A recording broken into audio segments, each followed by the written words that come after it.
ça a beaucoup évolué. Alors, moi, quand j'ai commencé dans le dropshipping, personne ne savait ce que c'était. Enfin, Très peu. Personne. Il y avait déjà beaucoup de gens qui savaient ce que c'était, mais personne, en dehors des personnes qui faisaient du e-commerce, savait ce que c'était. Alors qu'aujourd'hui, je sais pas, tu demandes dans la rue, je pense que tu as bien une personne sur 3, une personne sur 2 qui a déjà entendu parler du terme dropshipping. Malheureusement, souvent de manière négative. Et ça, c'est vraiment que le cas en France. C'est pas du tout le cas quand tu parles à des mecs aux US ou en Angleterre, etc. Vraiment, c'est en France, il y a une énorme polémique dropshipping qui est ultra présente. Et je pense que c'est lié principalement aux influenceurs de télé-réalité qui sont très connus en France. Il y a une grosse communauté, ils font énormément de placements de produits. Et il y a beaucoup de gens qui ne les aiment pas. Ou en tout cas, il y a pas mal de... et qui veulent taper dessus. Et donc, en fait, il y a tout qui est mélangé. C'est genre la télé-réalité, les placements de produits, les arnaques, le dropshipping. Et ça fait un espèce de gros tas de trucs qui va mal et qui dérange.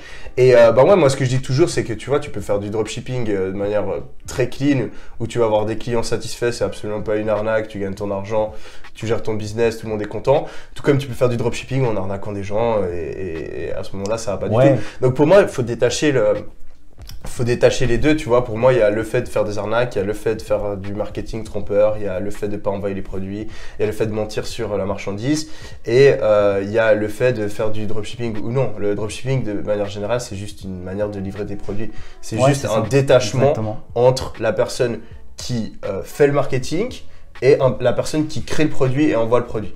D'habitude, dans un site e-commerce classique, tout est ensemble, c'est toujours la même entreprise qui le fait. Et quand tu fais du dropshipping, en fait, c'est juste, on a un qui gère le marketing et tu as un autre qui gère la livraison. Donc en soi, tant que tu ne mens pas sur la marchandise, tant que tu vends un produit de qualité, tant que tu as un service après-vente qui est qualitatif, moi je vois pas où est le problème. Mais en fait, les personnes, souvent, quand ils disent dropshipping, ils pensent directement à « Ok, je suis un site… » influenceurs. Voilà, je suis un site qui utilise des influenceurs, qui fait des fausses promotions, qui vend des produits de mauvaise qualité, qui ment sur la provenance de la marchandise, qui ment sur les délais de livraison, etc. etc. Et ça, c'est clair que c'est une arnaque, entre guillemets, c'est en tout cas pas quelque chose d'éthique.